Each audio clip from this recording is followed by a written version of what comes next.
this season especially, Rick's Hatchet on The Walking Dead's had a pretty central role and presence, especially in some of the heavier scenes, whether it's as a symbolic counter to Lucille, the wire-clad baseball bat, or as like a pivotal prop in one of the most squirm-inducing scenes I can remember in recent memory.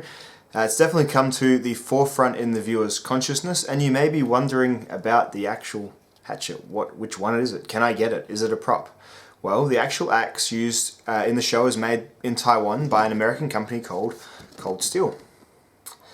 It's called the Axe Gang Hatchet, strangely enough. It's based on a Chinese fighting axe design.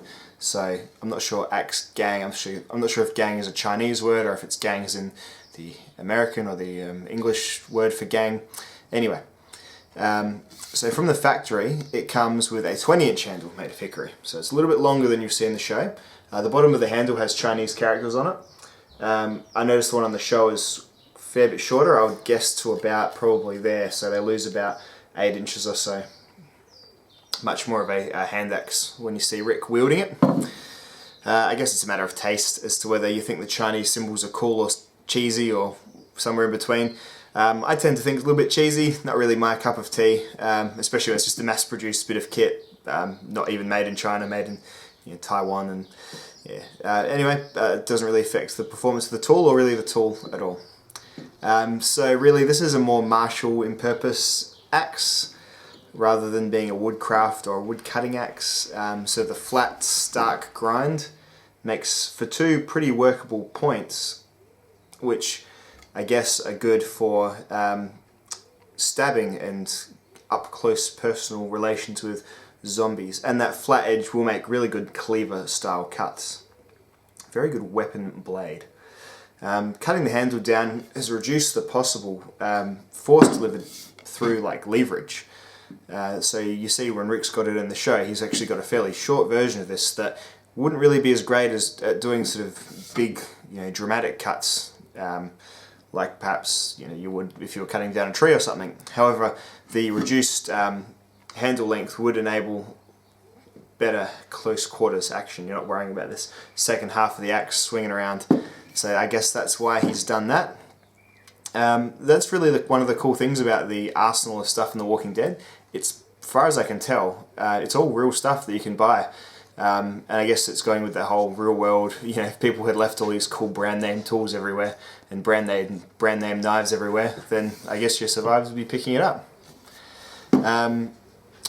So the blade on this one is made of a pretty competent impact steel called 1055 carbon steel. Good for chopping and smashing, better for that than say the steels that they use on knives, like the higher carbon steels or the modern stainless steels. It's a bit softer, but this makes it take concussive energy that's created when it impacts something hard much better. So while it might not stay razor sharp for as long as a knife made of like one of those aforementioned knife steels, it's far less likely to crack, chip, shatter during impact jobs, which is what a tool like this is made for, really.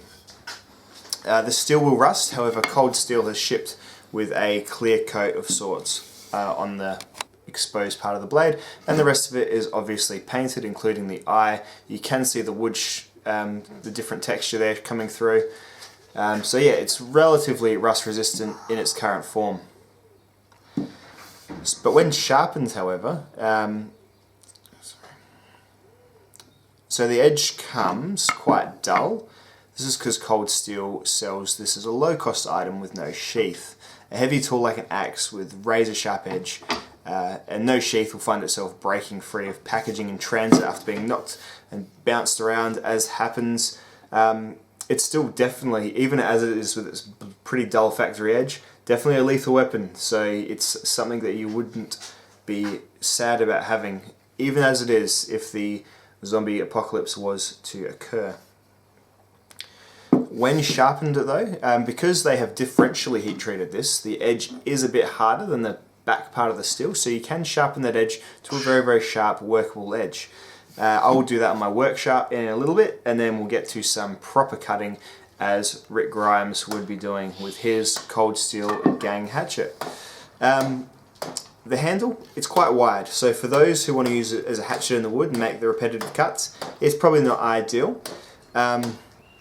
You can see here that the width, like my hands are large and they encapsulate it, two fingers are touching the sort of larger part of my palm there. Index and pinky though, laying loose. You generally want a more full grip on an axe.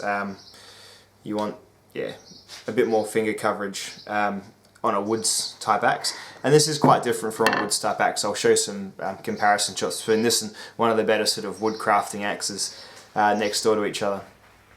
Also on this handle, not on Rick's and on this one, there's no swelling. It just ends quite abruptly, so there's no swell to stop it from, you know, flying out of your hand. If you were doing sort of sweaty forest work, it's probably not the best choice for that. But as I said, it's a martial style axe, so it's based on axes you would see in old Chinese fighting movies and things like that, and it's definitely a very adequate weapon from, you know, my amateur assessment of what makes a good weapon. So, for people who are captivated by the cool design of the hatchet from The Walking Dead, like you've seen it on the show, and you think, that's cool, I want that, it can definitely be had, and it can be had for a low price from a lot of different online retailers. For Rick Grimes cosplayers, you guys will want to cut it off about here, probably smear some crap on it, maybe rough up this surface. I think in the show they've polished over the, or just worn over the sort of double axe symbol there as well, and you have a pretty accurate exact replica. You might want to keep it dull if you're taking it to conventions or whatnot, but really you have the axe from The Walking Dead without any worry. Let's get this into Walking Dead fighting fit form and just do some fun cutting, play some Fruit Ninja or whatever.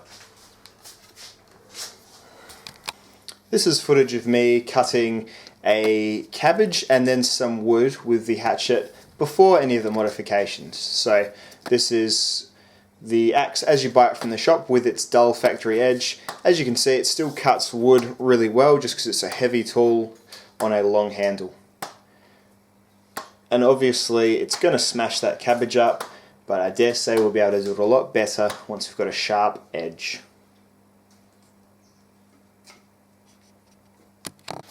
So this footage here is of me sharpening the axe using a pretty easily obtainable tool called the work sharp. Just putting an edge on both sides. You're going to remove some of that clear coat doing this, but it's a pretty simple like home belt grinding setup. So little thin belts that kind of take that edge to like a convex point. So I'll be doing that now. And then just to make it like Rick's, I've just sawn the handle off to a point where when I've compared it to the pictures seems about right. So just a nice straight cut with a miter saw has done the job for me. Maybe some neatening up around the edges with a bushcraft knife just to stop it from splintering off so well. And that is it done. Now let's try cutting a variety of household goods. Let's also try using those tips to see how pokey and stabby they can be. Great sort of capacity for disarming other people and raking downwards and catching zombies from all different angles when you use a blade shape like this.